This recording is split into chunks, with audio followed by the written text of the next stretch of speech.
everyone, it's Jessica. Thanks for watching with me today. So today I have 6 photos that I want to fit onto a scrapbook page, and I'm hoping to do a single page here. I've gone through my pattern books for some inspiration, and I found this layout in my Make It From Your Heart Volume 6 book, From Close to My Heart. It is actually pattern number 6, and it does have room for 6 photos. They have to be cut down to 3x4 and 3x3, which is fine. Although a couple of my photos, because I get them sent out from Snapfish, these ones here, I couldn't really trim them down to 3x4 without cutting off somebody's head. So I took a couple of them and just used a Pick Collage app on my phone, and I was able to print them at home in a 4x6 size and then just cut them down to make them 3x4. So that's what I did to deal with those 3 photos there. But the others I was able to easily trim down from what I already had printed. So just as a tip to you, if ever you are scrapbooking and your pattern calls for sizes you can't really cut, think about doing an app on your phone so that you can print them in a smaller size, and then that way you don't have to cut anybody's head off. Okay, so I liked on that pattern, the one piece of artwork showed that the layout was built on a piece of pattern paper, and I think I want to try that as well. So I have pulled a couple of different options here just to see what I might want to use. These first 2 options are the Periwinkle color. They're just some mix-in papers from my Close to My Heart stash, and I do like them because I think that it's just a lighter shade of the colors that are going on, especially in my one daughter's dress. And so I think that might be fun to kind of use as a base page. In fact, I'm going to end up going with this gingham one, but I do test out a couple here. This is actually a paper from Hip Kit Club, and I chose this one to test out because it matches the color of paint on my living room wall in the photo.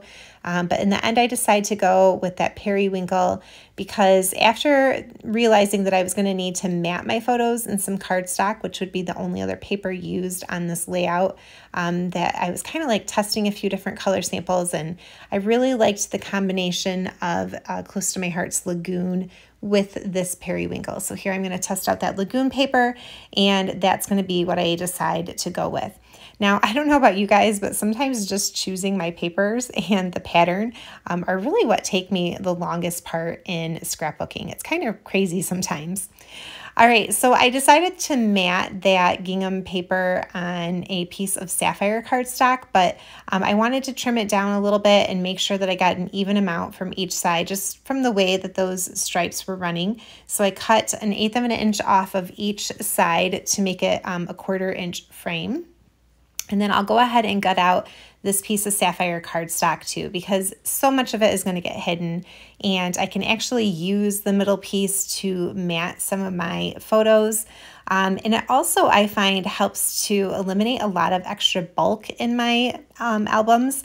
And like I said, if I can get all of my photos onto a single page as opposed to a double, I would much prefer to do that because the scrapbooks are kind of taking over my house.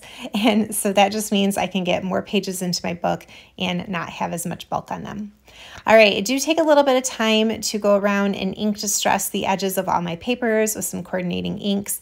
Most of them I just swiped the ink pad right across the edge, but I did decide to do a little bit of sponging on my main paper. Now I've done a little prep work here. This is actually from one of my recent Hip Kit Club alphabets that I got, some dies and some stamps. So I just did the dies. And then I went looking through my Close to My Heart stamp stash, and I pulled out a couple of different floral images here because I wanted to make some whimsical flowers as my embellishments on the page. I really like this one here. It is the Doodled Florals, and I like that, so I'm definitely going to use that one. I wanted to bring in some more flowers though, so I had both of these, the Simple Florals and then also Pretty Posies. I decided to go with Pretty Posies just because the images in that one are like an open outline, and the other one was a solid stamp flower, and I just wanted to kind of keep the vibe the same between both stamp sets. So I'm going to go ahead and stamp a whole bunch of flowers and leaves here in this color palette. I'll end up using Rosie, Periwinkle, and Sapphire and Lagoon. So an easy trick for you just to color in some flowers. I was really trying to make this as fast as possible. And again, I was going for kind of like a whimsical sort of look. I didn't want my coloring to be too exact or done with markers or colored pencils or anything. So what I'm going to do is just grab my ink pad here, and I want to use this one in Rosie for that big flower. And I'm just kind of gauging about how big of a space it's going to need to be. I'm going to tap off my brush, and then I'm going to just put a little wash of that rosy color onto some white cardstock. And it doesn't need to be exact. In fact, I really like it, in fact, when it is a little bit blotchy, because it ends up looking really cool. So this is really fast. There's not really any trick to it. Just put a little bit of color down. And then I'm going to stamp right over top of that color with that outlined floral image.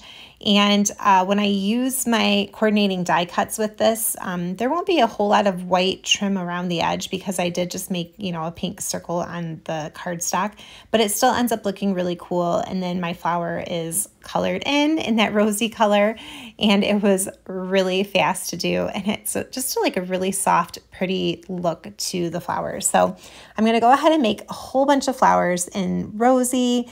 And then I'm going to do my leaves in Sapphire and Lagoon. And then I will also use some Periwinkle to make some flowers as well.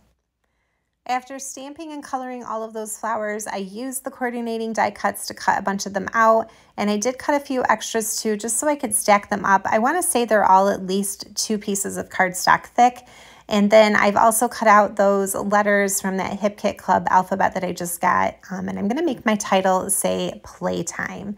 And then I'll spend a little bit of time kind of fussing with where these clusters of flowers are going to go.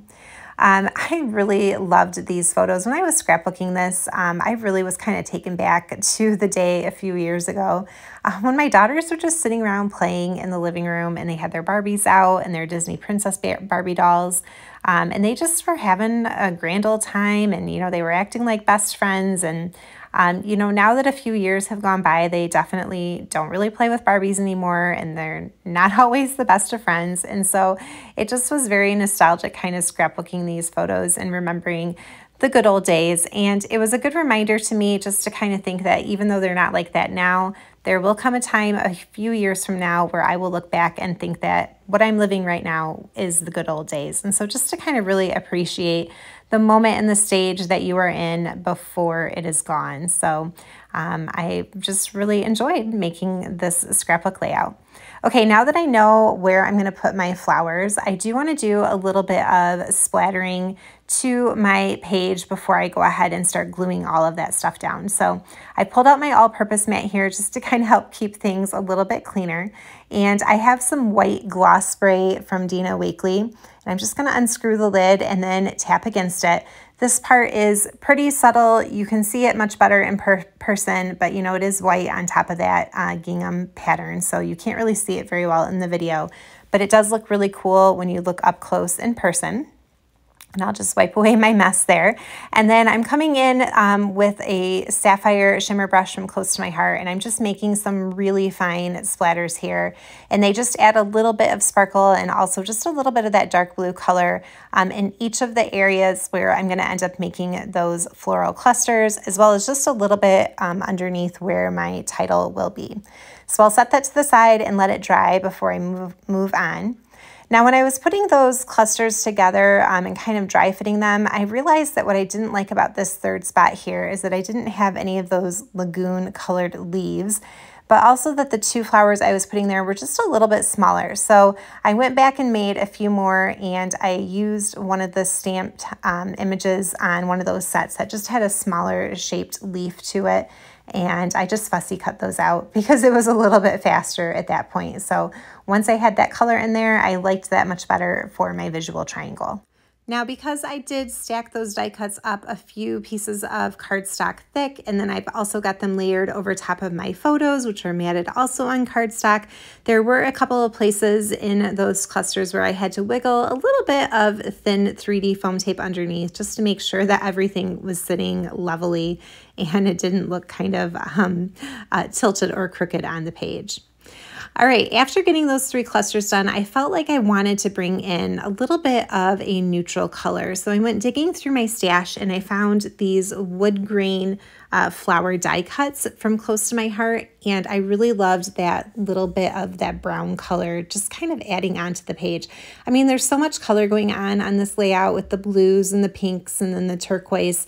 I really liked kind of having that neutral added in. So after much fussing, I ended up deciding on these locations here, and I did a couple of different sizes and shapes to those flowers and just added them into the clusters and then also into the center of a few of those flowers. I did also stamp a couple of journal lines underneath my title, and that was it. This layout came together so quickly in an afternoon, and I really enjoyed coloring my flowers that way. It made it super fast and easy, and I loved the way that they looked when they were all done. And it was nice just to get all 6 photos onto a single page so that it wasn't taking up quite as much room in my scrapbook. Thank you guys so much for being here with me today. I hope you feel inspired, and I will see you next time. Happy crafting. Bye.